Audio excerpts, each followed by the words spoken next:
Hello everyone, welcome to TV Talk. My name is Kylin and this week we'll be talking about Glee! I'm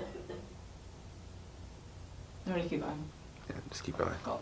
So the other day my friend sent me this thread on Twitter that had listed a bunch of people's favorite and least favorite moments from Glee. There are a lot of both because if anyone who had ever watched the shows knows, it started off really well and then dwindled. But it's okay because we love all 6 seasons. So in this episode, I'm going to be talking about my least favorite plot line on Glee and my favorite plot line on Glee.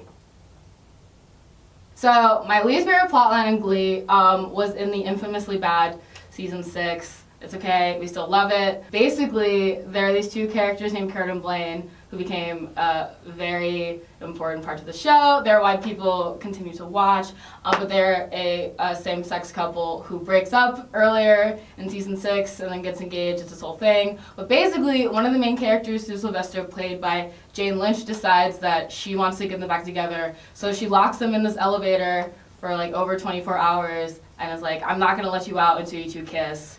I feel like I don't need to go into detail about why that's problematic, but it's okay because we still have the first few seasons to reminisce about how good it is.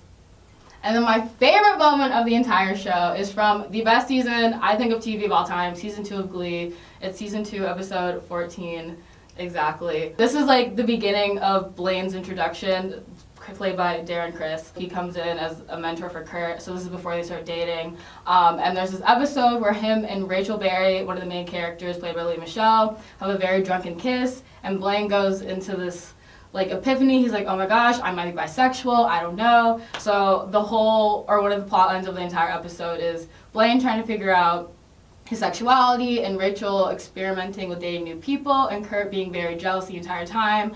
But the episode ends with Rachel going up to Blaine and kissing him in the middle of a coffee shop. And after they kiss, Blaine pauses, he has this look in his face, and he goes, yep, I'm gay. And he's like, thank you so much for clearing that up for me, Rachel. And the reason I love it so much is because Rachel's not even mad. She's like, this is fantastic songwriting material, and she's elated and then storms off. And that just shows how ridiculous and amazing Glee was in its prime.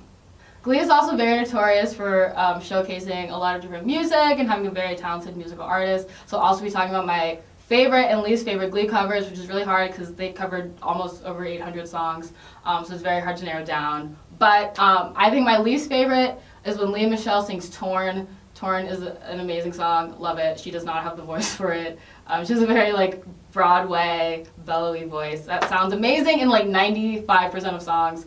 That was not the one. This is also in season 4 when she had her weird like New York transition, so she was like just wearing spandex and tights the whole time and like smoky eyes to breakfast. It was really bad.